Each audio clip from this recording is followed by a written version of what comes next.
అనేక విషయాల గురించి మాట్లాడుకున్నాం. కరెక్ట్గా 2024 ఎన్నికలు వచ్చినప్పుడు మీ ముందరకు వచ్చా. మీరందరూ రచ్చబండలో ఒకటే కోరారు, మేము నివసిస్తున్న ప్రాంతంలో మా ఇల్లుని రెగ్యులరైజ్ చేసి మాకు మీరు పట్టా కల్పించండి అని ఆనాడు మీరు కోరారు. మీరు ఇంకో మాట కూడా అన్నారు. బోలా శంకర్ వచ్చాడు. గౌరవనీయులు రెవెన్యూ శాఖ మార్చులు అనగాని సత్యప్రసాద్ గారికి నా హృదయపూర్వక నమస్కారాలు, ధన్యవాదములు. గట్టిగా చప్పట్లు కొట్టాలమ్మా. ఈయన వల్లనే అయింది ఈ కార్యక్రమం. నేను మొత్తుకుంటున్నా రమ్మని రాట్లా, సిగ్గుపడుతున్నాడు మా బోలా శంకర్. ముందల రాన్నా. వరదల్లాలి.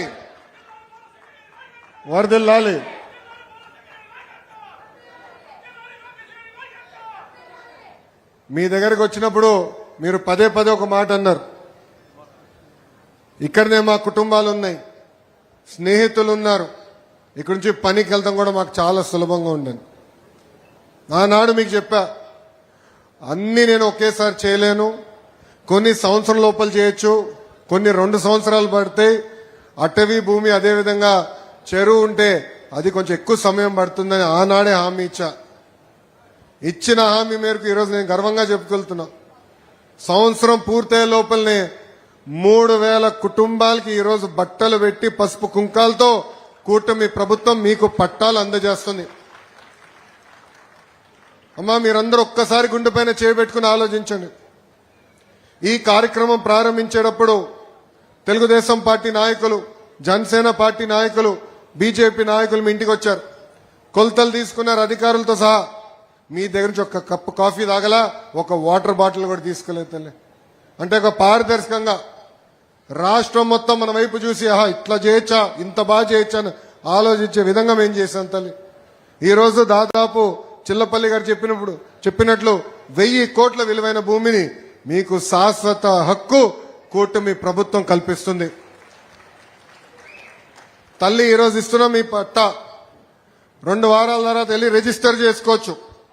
2 సంవత్సరాల తర్వాత అమ్మే హక్కు కూడా మీకు వస్తుంది. అలా అని మీరు అమ్మద్దమ్మా, ఎవరు అమ్మద్దు.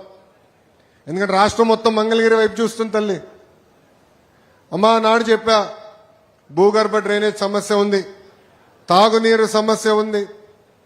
అందుకే నేను గౌరవ ముఖ్యమంత్రి గారితో అదేవిధంగా మున్సిపల్ అడ్మినిస్ట్రేషన్ శాఖ మార్చులు నారాయణ గారితో మాట్లాడి మంగళగిరి కోసం ఒక కొత్త ప్రాజెక్ట్ తీసుకొస్తున్నాం. అది భూగర్భ డ్రైనేజ్, భూగర్భ నీరు, భూగర్భ గ్యాస్, భూగర్భ విద్యుత్ కూడా మంగళగిరి ప్రజలకి మేము అందించబోతున్నాం. ఆ కార్యక్రమం వచ్చే జూన్ మాసం నుంచి ప్రారంభిస్తున్నాం. తల్లి, పిల్లలు ఆడుకునేదానికి పార్కులు ఏర్పాటు చేస్తున్నాం.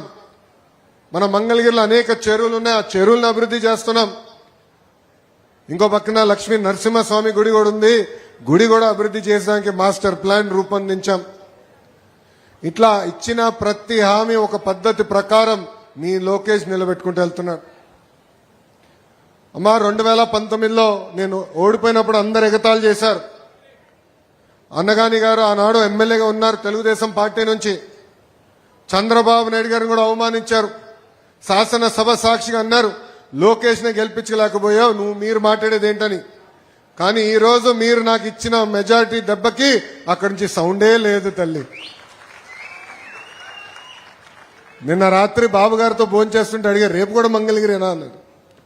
అవును గురుగారు, రేపు ఇంకొక రోజు అవుతే పట్టాల కార్యక్రమం అవుతుందని. రాష్ట్రం అంతా తిరగాలి కదరా అన్నారు. నేను ముందర ఇక్కడ బాధ్యత నెరవేర్చాలి, నా పరువు కాపాడారు. ఈరోజు నేను ఎక్కడికి వెళ్ళినా నా గౌరవం పెరిగిందంటే దానికి కారణం మంగళగిరి ప్రజలు నాకు ఇచ్చిన మెజారిటీ. ఆనాడు మీకు చెప్పా, మీరు నాకు ఎంత ఎక్కువ మెజారిటీ ఇస్తే అంత కొండంత బలమని. ఈరోజు బాబు గారు కానివ్వండి, మా బోలా శంకరుడు కానివ్వండి, మా పవనన్న గారితో కానివ్వండి, వాళ్ళతో గొడవ చేసి యుద్ధం చేసి పనులు చేయించగలుగుతున్నానంటే దానికి కారణం మీరిచ్చిన మెజారిటీ. మంత్రి గారు చెప్తారు, మంగళగిరి ప్రతిపాదన కేబినెట్కి వస్తే దాంట్లో పెద్ద చర్చ ఉండదు, మంగళగిరి కదా చేసేయండి అంటారు. పొద్దున దుర్గేష్ గారు వచ్చారు హాస్పిటల్ కార్యక్రమానికి, ఆయన కూడా అదన్నారు, మంగళగిరి చేసేయండి అని. దానికి కారణం మీరు నాకు ఇచ్చిన మెజారిటీ తల్లి. అదొక బాధ్యతగా నేను స్వీకరించాను. అహర్నిశలు కష్టపడతా. నా లక్ష్యం ఒకటే, అన్ని రంగాల్లో మంగళగిరి నంబర్ 1లో ఉండాలి తల్లి. అందుకే స్వచ్ఛత తీసుకొని ఈరోజు పెద్ద కార్యక్రమం చేస్తున్నాం. దాదాపు 1000 టన్నుల చెత్త బయటకు వచ్చింది తల్లి మంగళగిరిలో. కాలువల్లో ఉన్న పూడికలు, ప్లాస్టిక్ బాటిల్స్ అవన్నీ తీసాక 1000 టన్నులు వచ్చినాయి. చేస్తాం, కానీ అన్ని రంగాల్లో నంబర్ 1 ఉండాలంటే ప్రజల సహకారం కూడా చాలా చాలా అవసరం ఉంటుంది. మీరు కూడా సహకరించాలి. చెత్త రోడ్డు పైన వేయకూడదు. ఈరోజు మా పారిశుద్ధ్య కార్మికులు చాలా కష్టపడుతున్నారు. ప్రతిరోజు ప్రతి గడప దొక్కి చెత్త మీ దగ్గర నుంచి తీసుకుంటున్నారు. అందుకే దయచేసి చెత్త ఏమైనా వేయాలంటే రోడ్డు పైన కాదు, ఇంట్లో పెట్టుకోండి. పొద్దున మా పారిశుద్ధ్య కార్మికులు వచ్చి మీ దగ్గర చెత్త పట్టుకెళ్తారు. సంవత్సరం నేను ఈ కార్యక్రమం చేస్తా తల్లి. 2వ సంవత్సరం నేను కర్ర పట్టుకుని తిరుగుతా తల్లి. అందరు నవ్వుతున్నారు. కర్ర పట్టుకుని తిరుగుతా. ఎవరిని ఇంటి ముందు చెత్త ఉంటే మీ ఇంట్లోకి వస్తా, మిమ్మల్ని బయటికి తీసుకొచ్చి నేను ఇద్దరం కలిసి చెత్త ఎత్తుతాం. ఎందుకంటే పారదర్శకంగా ఉండాలంటే ప్రజల సహకారం నాకు చాలా అవసరం. ఈరోజు రాజధాని పనులు కూడా అన్ని మొదలైపోతున్నాయి. మంగళగిరికి అద్భుతమైన అవకాశం ఉంది అభివృద్ధి చెందేదానికి. పెద్ద పెద్ద ప్రాజెక్టులు వస్తున్నాయి. అనేక పరిశ్రమలు నేను తీసుకొస్తా, పిల్లలకు ఉద్యోగాలు కల్పిస్తా. కానీ అన్ని సాధించాలంటే మంగళగిరి ప్రజల సహకారం నాకు చాలా అవసరం. స్వచ్ఛత ఒక ఉదాహరణ మాత్రమే. రాబోయే రోజులు అన్ని కార్యక్రమాలు మన భాగస్వామ్యం అవుతాం. ఎక్కడికి వెళ్ళినా మంగళగిరి పేరు వినపడాలి. ఏ కార్యక్రమం చేసినా మంగళగిరి పేరు వినపడాలి. దానికి నేను అహర్నిశలు కష్టపడతా. నాకు మీ సహకారం ఉంటుందని ఆశిస్తూ, గౌరవ బోలా శంకరుడు అంటాను, ఎందుకంటే చాలా సరదాగా ఉంటారు. కష్టకాలాల్లో తెలుగుదేశం పార్టీకి ఇప్పుడు ముఖ్యమంత్రి, ఆనాడు ప్రతిపక్ష నేతకి చంద్రబాబు నాయుడు గారికి అండగా నిలబడిన వ్యక్తి మా అనగాని సత్యప్రసాద్ గారు.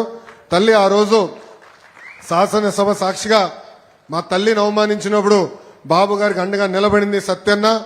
రాజధాని విషయంలో కూడా కౌన్సిల్లో